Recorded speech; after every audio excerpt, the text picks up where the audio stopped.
Ми вже пройшли дитинство і юність Левка Ревуцького, подивилися, якою людиною він був і хто протягом життя впливав на його рішення. Ми зупинилися наприкінці 20-х років у момент, коли композитор уже створив другу симфонію і почав писати масові радянські пісні. Брат Дмитро вірив у його талант і виправдовував тим, що з радянською владою поки що можна миритися, писати пісні, які їй подобаються, а водночас робити своє, працювати на українську культуру. Та 1930 рік став поворотним пунктом. Правила гри змінилися. Те, що вчора здавалося компромісом, поступово переросло в принципові питання. Канал Ірини Коновець-Поплавської. І саме у 1930-му Левко Ревуцький пише музику на поему Сосюри «Війна війні». Ось деякі витяги з цієї поеми, яка проклинає західний буржуазний світ і тих, хто туди втік. СВУ і СУМ – це, відповідно, Спілка визволення України та Спілка української молоді. В нас кожний хлопчик-більшовик і навіть підлітки-дівчата уже навчилися стріляти і підуть радісно на бій, щоб взять на мушку світ старий. Виводимо ми на чисту воду економічних шкідників, щоб суд створив свій правий гнів, і їм на крики їх «О Боже!» ні СВУ, ні СУМ не допоможе. Скавчіть вікає глитай під пресом колективізації. І у кінці цієї довгої поеми Сосюра просто впадає в якусь кровожерливу істерику. Ударить їх по черепах, погасне бал, замовкне хор, і мозок бризне аж до зор, і стягнуть тушу капітала з вершин кривавих на дротах. Його топтати буде в прах, за ручки взявшись в хороводі, під гімн любові і свободі. Малеча в сонці прапорами цвістиме даль. О дальні дні я бачу вас, я серцем з вами. Ми там ідем такі ясні, і образ Леніна над нами сіяє в горній вишині, над радістю, над прапорами. Це вже не просто радянська пісня, це пряма участь у формуванні радянської ідеології. І тут виникає питання – чому Ревуцький погоджується покласти такі тексти на музику? Чому людина, яка виросла в українській інтелігентній родині, збирачів народних пісень, пише музику на тексти, що прославляють більшовиків, колективізацію, навіть процеси СВУ? Та ми вже знаємо, що Левко ніколи не приймає рішень у вакуумі. Він ніби постійно звіряє компас із людьми, яким довіряє – дружина, Рильський і брат Дмитро як моральний орієнтир. А люди, які довіряють вузькому колу, розділяють з ними і відповідальність. В сенсі, ми вирішували це разом, ми це обговорили і дійшли такого висновку. А насправді рішення вузького кола Левку до душі, і він починає пристосовуватися до радянських правил гри. І не можна оминути того факту, що побут композитора поліпшується з кожною написаною ним нехитрою масовою піснею. У 1930-му Левку вже 41 рік. Вік, коли можна підвести перші висновки свого життя. Ось що розповідає син Євген. Життя на Лук'янівці, а в ті часи це була околиця міста, була незручною, тому 1931-го було вирішено переселитися ближче до центру.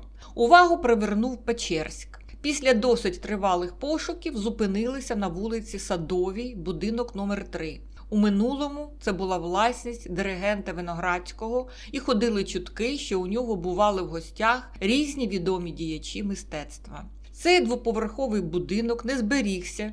Під час війни його було зруйновано. Батьки зайняли 2 кімнати знову на першому поверсі. Поруч із нами жили ще 6 сімей. Зазвичай часом виникали гострі конфлікти. На всіх була одна кухня та 2 туалети. В одній із наших кімнат стояв рояль і жили батьки. В іншій прохідній знаходився я і іноді хтось із студентів. Кінець цитати. Садову вулицю Левко Ревуцький облюбував не випадково. Вона була неподалік першотравневого парку, того самого, де він щоранку робив свої променади. Це вже самий центр Києва, поруч Маріїнський парк, вулиця Грушевського, урядові будинки, сам простір, де зосереджувалося столичне життя. І для Ревуцького це було не просто зручне місце для прогулянок. Центр – це ще й певний спосіб життя, певний статус. Тут нема випадкових мешканців, тут інший рівень побуту, інше оточення, інші можливості для родини. Особливо, коли син Євген вже підростає, йому 11 років, а це шанс дати синові пристойну освіту. І цей кардинальний крок з переїздом – це вписка у радянський спосіб життя. Де той Левко, який у молодості ганяв на велосипеді, фотографував, складав телескопи, цікавився природою і міг роками обходитися без статусу? Тепер у нього квартира в центрі Києва, офіційне визнання, привілеї, почесні посади, увага держави. І він поступово звикає до цього світу. Саме так це відбувається, непомітно, крок за кроком. Композитор перетворюється в гвинтик радянської пропаганди. Не обов'язково тому, що одного дня він вирішив: я хочу стати гвинтиком. Ніхто не каже собі: я хочу стати гвинтиком. Гвинтик не народжується гвинтиком. Спочатку людина просто міняє житло і виправдовує себе тим, що це заради сина, якому потрібна нормальна освіта, і однокласники, діти статусних батьків, а не ота шушера з Лук'янівки. Потім приємне відчуття статусності, дружина тобою задоволена, а потім родина звикає до цих благ, і в якийсь момент виявляється, що втрачати цей світ вже ніхто не хоче. Тобто процес такий: спочатку компроміс, потім звичка до благ, потім залежність від статусу. Отак це працює.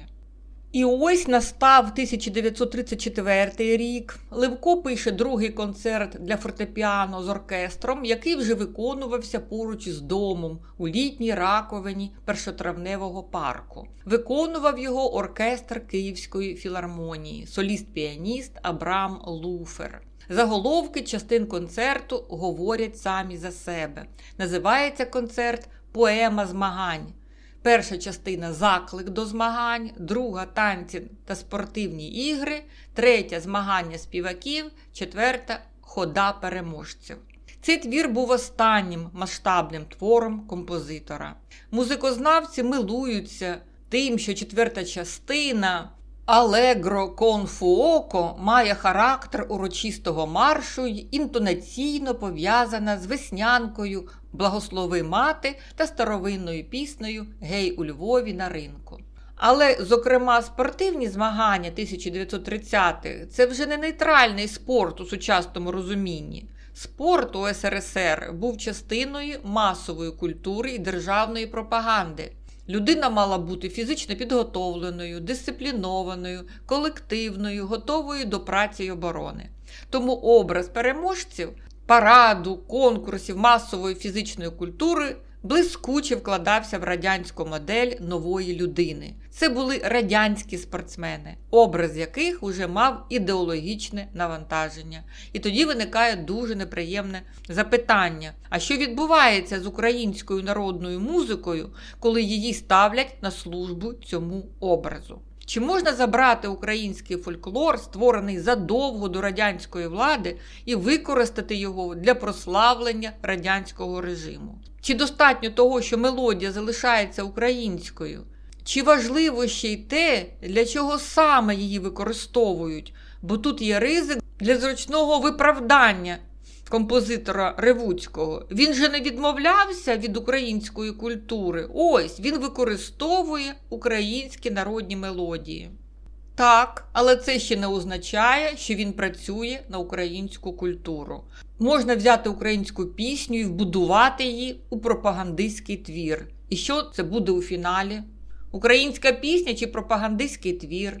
І саме це, здається, стає особливо важливим для Ревуцького після 1930 року.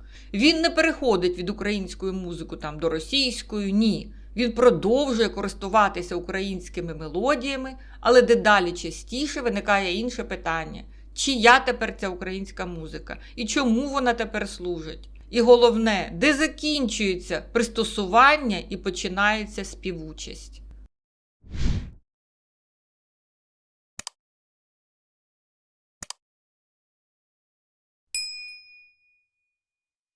У 1934 році на базі Музично-драматичного інституту імені Лисенка було створено Київську консерваторію.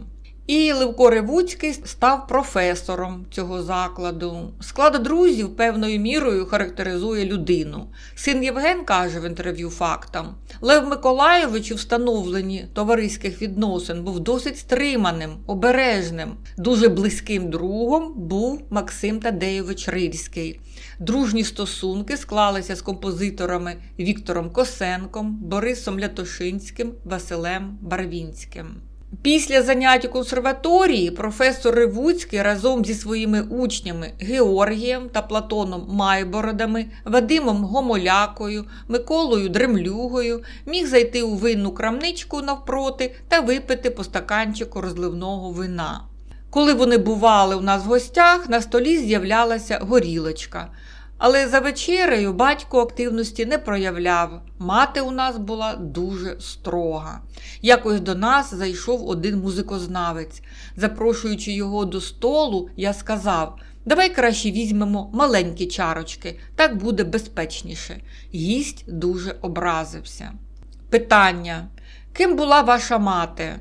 Відповідь: моя мама, Софія Андріївна, народилася в сім'ї ветеринарного лікаря війська Донського. Свого часу закінчила інститут шляхетних дівчат, але як справжня козачка мала рішучий характер.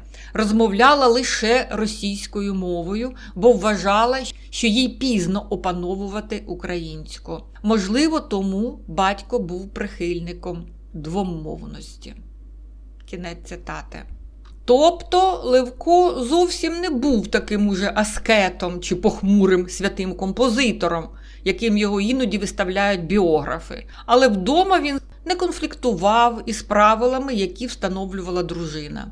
Історія з чарочками показує, що строгість Софії Андріївни була не епізодичною, вона була частиною атмосфери дому, яку чудово засвоїв і син Євген. І тут у біографії Ревуцького знову незручний момент, який біографи замовчують. Софія Андріївна категорично не хотіла вчити українську і все життя розмовляла російською. Але тут взагалі не важливо, що вважала Софія Андріївна. Важливо, що робив Левко. А він і не наполягав. І ми вже відзначали, що зрусифікувався і сам, і його син, але більш того, він став прихильником двомовності. А тут я вже не хочу називати це просто поступкою, бо Україна й сьогодні знає, що таке русифікація і як вона працює, не лише тоді, коли мову забороняють силою, а й тоді, коли люди добровільно зраджують її у власному житті. І тут же справді важко все списати на обставини або лише на тиск радянської влади. Це був знову-таки особистий вибір Левка Ревуцького. А що брат Дмитро?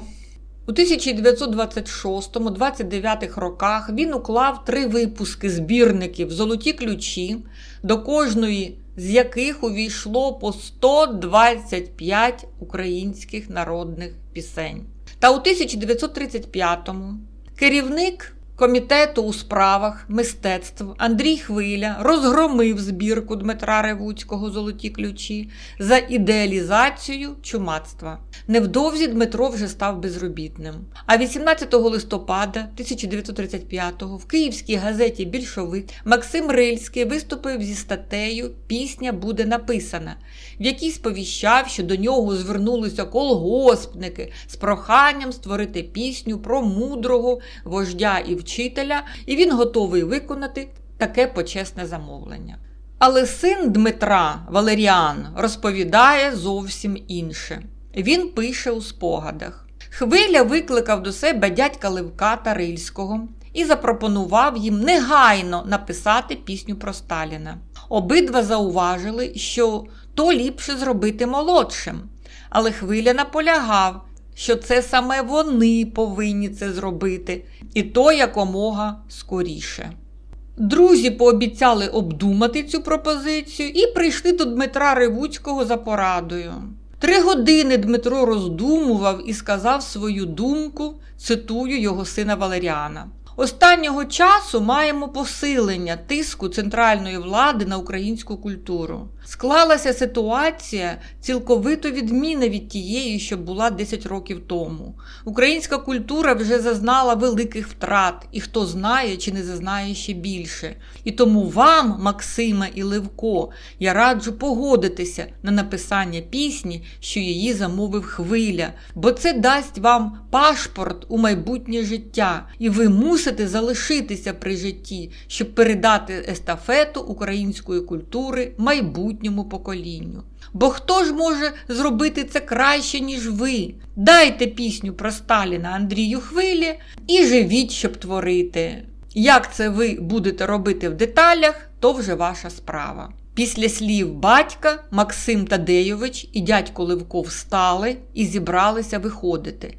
Пам'ятаю лише одну фразу, сказану Рильським. Ну що ж, значить так треба.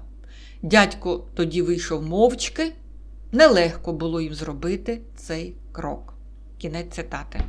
То що ми бачимо? Перекладання відповідальності за рішення на старшого брата? Давайте розбиратися. І молодший Ревуцький, і Рильський – дорослі люди. І вони десь тямили, що Дмитро, їх моральний компас, не буде їх відговорювати, бо розуміє, що це може вплинути негативно на життя рідного брата і його товариша. Але психологічно це схоже на пошук дозволу зі сторони на рішення, яке вони самі не хочуть назвати своїм. Хоча вибору в них не було. Хвиля сказав недвозначно: «Я хочу, щоб цю пісню написали саме ви». Але людям легше зробити морально важкий вчинок тоді, коли це перестає бути їх особистим рішенням і перетворюється на «треба так треба». Левко Ревуцький і Рильський 10 років тому погодилися працювати в радянській системі. Спочатку це здавалося компромісом, який дозволяє вижити і працювати на українську культуру. Але система поступово підняла ціну цього компромісу, і коли настав момент написати пісню про Сталіна, друзяки вже не могли сказати, що не знали, з ким мають справу. В 1936-му ситуація очевидна. Українізація фактично розгромлена. Репресії стали реальністю. Люди кругом них зникають або гинуть. І тепер влада каже: «Та ви вже писали масові пісні. Прийшов час пісні про Сталіна. В чому проблема?» Тобто межа пересувається, і друзі це розуміють. Вони ж не діти. Рильському 40, Левку Ревуцькому майже 50. Вони чудово тямлять, що саме від них хочуть. А що Дмитро міг їм сказати? Відмовляйтеся? Але тоді, якщо з Левком і Рильським що станеться, вся відповідальність за це рішення ляже на нього. Прибіжуть дружини з криком: «Що ти там їм нарадив?» Тому Дмитро каже: «Пишіть». І після цього Рильський розводить руками: «Ну що ж, треба так треба». А Левко, як завжди, мовчить.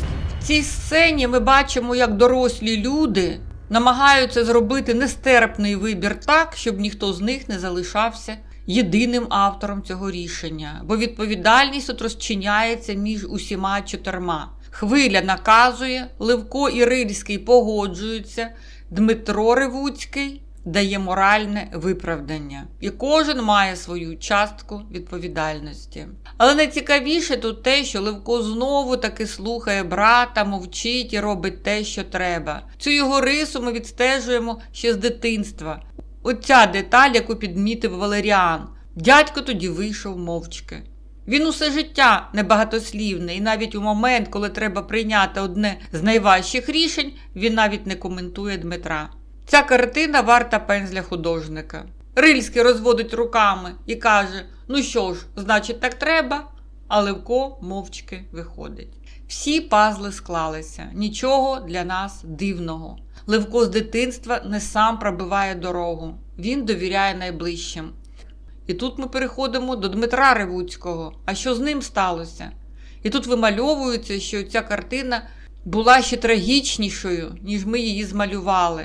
У 1936-му Як ми казали, Дмитро опинився майже на узбіччі. На нього самого ополчився хвиля, на нього тиснуть. І в цей час до нього приходять двоє дорослих, успішних радянських митця, молодший брат з Рильським, і запитують, чи варто їм писати пісню про Сталіна. Але Дмитру самому потрібна допомога. Він сам знаходиться в поганому психологічному стані від того, що коїться навкруги, та на це ніхто не зважає. Словом, все чудово. Пісня про Сталіна написана. Рильський отримав статус провідного поета, Левко Ревуцький – провідного композитора. Посилання на пісню в описі. «Із-за гір та за високих сизокрил орел летить, не зламати крил широких, того льоту не спинить. Уперед полком єдиним більшовицька сила йде, льотом сталінським орлиним мудрий вождь усіх веде. Пурпуровими вогнями нам новий сіяє час. Слово Сталіна між нами, воля Сталіна між нас». Музика не хитра, не треба бути видатним композитором, щоб таке накарябати. Але масова пісня – це пропаганда радянських цінностей, праці, патріотизму та партії. Вона й мусить бути простенькою, маршовою, з танцювальним ритмом і легкий для запам'ятовування текст.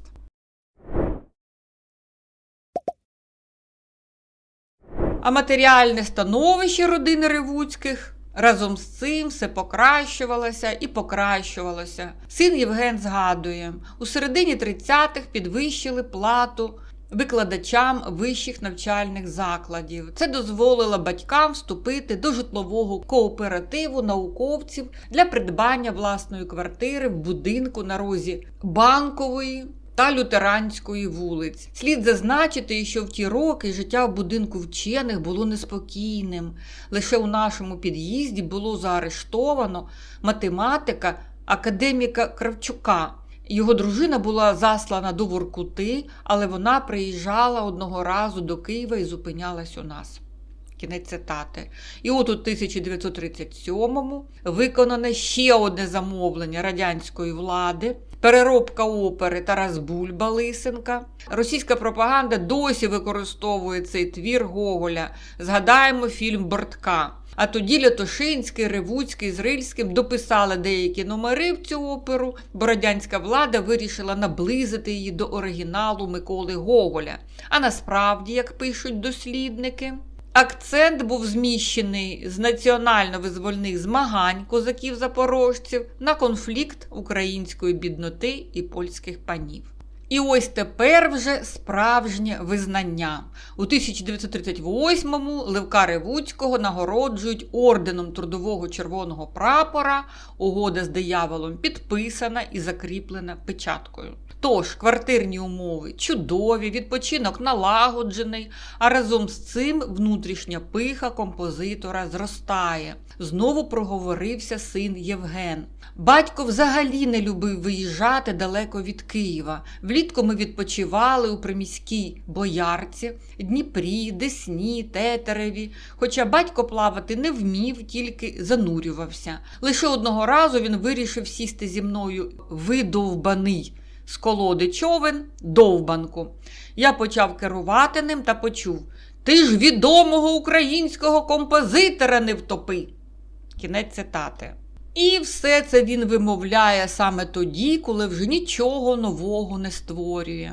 Він вже творче ніщо, але самовідчуття зовсім протилежне. Відомий український композитор. І на фото його видно, як він сам себе підносить, такий підборіддя угору, позує гарно.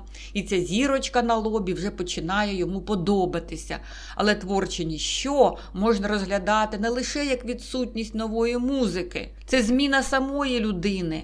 Творчість відходить, а статус залишається і поступово стає частиною його особистості. 20 лютого 1939-го у Левка Ревуцького ювілей, йому виповнюється 50 років.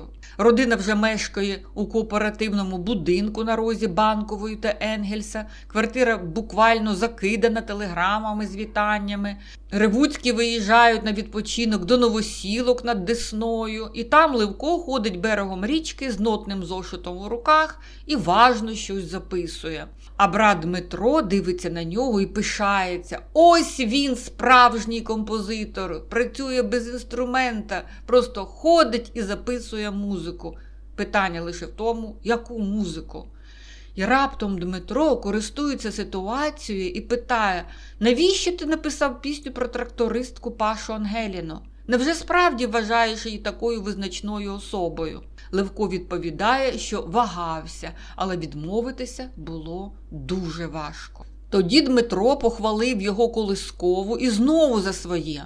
Навряд чи пісня про Пашу Ангеліну житиме в майбутніх поколіннях, адже ти, братику, вже створив собі добре ім'я в українському суспільстві. Твою працю визнав уряд.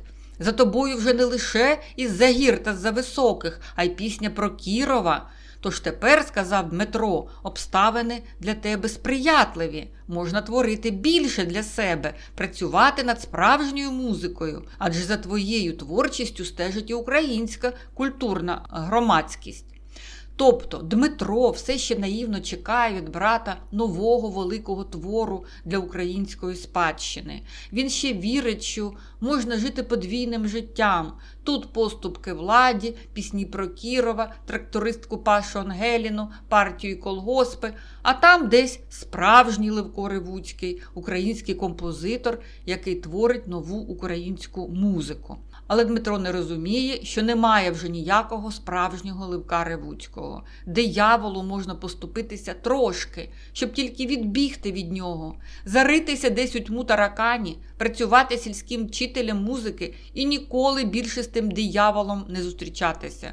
А тут зайшло все дуже далеко. Поступки занадто великі і оплачені комфортним побутом. На дорікання брата Левко відповідає, що він усе це розуміє, відчуває, намагається працювати якомога більше, хоча це йому нелегко. Але це відмовка, звичайно. Що уявляє собою композитор Ревуцький на той момент? Музика ще ніби є, нотний зошит у руках, статус великого композитора, а справжньої музики немає. І не лише її.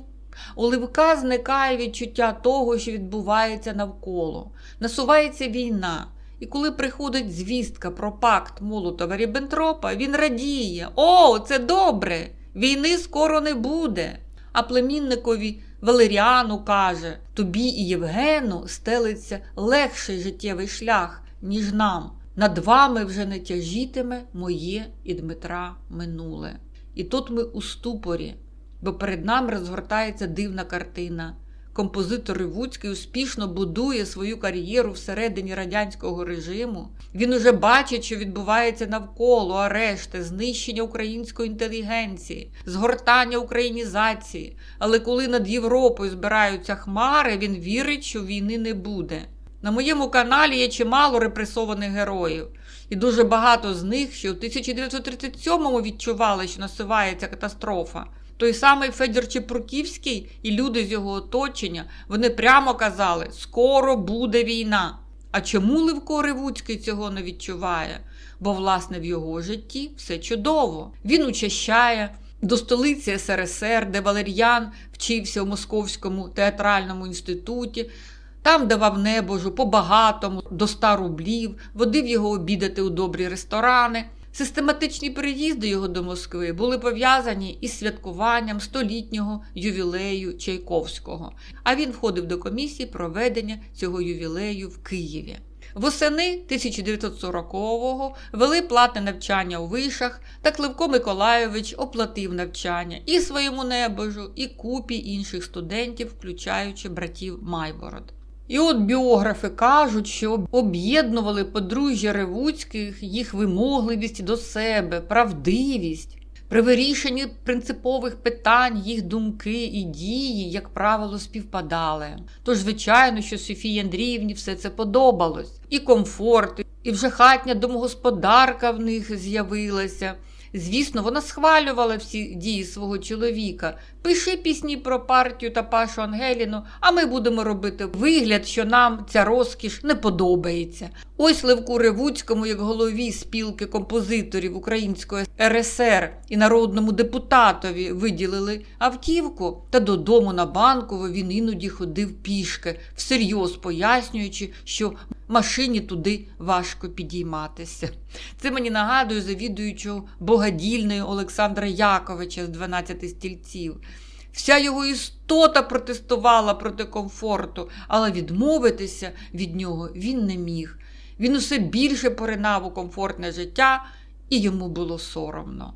А з Дмитром ситуація ставала дедалі гіршою. У 1936-му його звільнили з усіх посад, і він перебивався підробітками.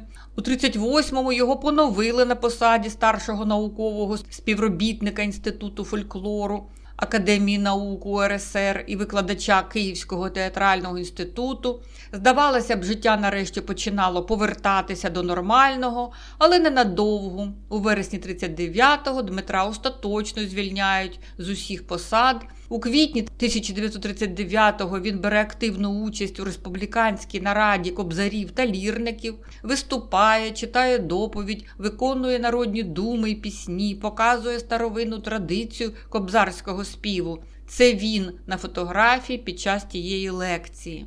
А вже у вересні у Дмитра стається інсульт. Ймовірною причиною називають викрадення майже готової книги про українських кобзарів. Після цього у нього віднімає руку і ногу, зникає мова. Майже рік він прикутий до ліжка. У 1940-му Дмитро лікується в санаторії в Ворзелі, а коли починає ставати на ноги, до нього підселяють людину з органів. Під наглядом він вже не може почуватися вільно. Навесні 41-го року Дмитро перебирається до помешкання свого близького друга, художника Василя Крачевського. Канал Ірини Коновець-Поплавської. Як бачимо, перед радянсько-німецькою війною брати опинилися на абсолютно різних боках барикади. Дмитро без роботи, під наглядом, тяжко хворий, позбавлений можливості працювати, а Левко отримує дедалі більше офіційного визнання. У 1941-му він вже доктор мистецтва, заслужений діяч мистецтв УРСР, Сталінська премія СРСР, а це 50 тисяч рублів, неймовірна на ті часи сума. Тобто один брат поступово випадає із системи, а другий отримує від цієї системи все більше звань та привілеїв. І це вже неможливо пояснити просто різницею характерів. Бо ми пам'ятаємо, брати виросли в одній родині, їх виховали одні батьки. Вони разом пройшли багато чого, а тепер їхні долі розійшлися у протилежних напрямках. І тут доречно згадати ще двох композиторів, про яких ми розповідали на цьому каналі. Федора Якименка та Сергія Барткевича. Вони зараз в еміграції, далеко від України, без статусу, без державних нагород, у важких матеріальних умовах. Але вони пишуть свою музику і будуть писати її до останнього подиху.